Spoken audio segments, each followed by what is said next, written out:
Welcome back to another technical deep dive here in the debug zone.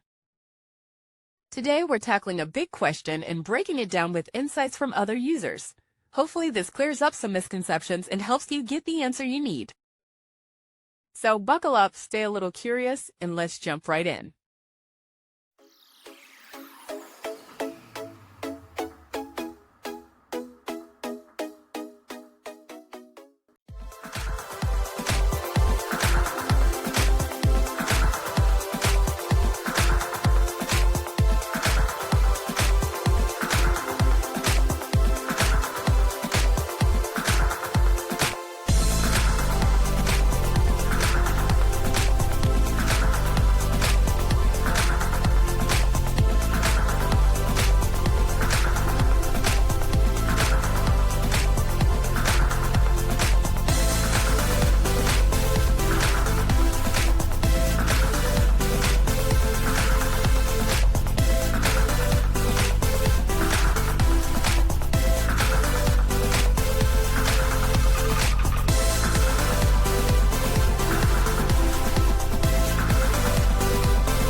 And that's a wrap.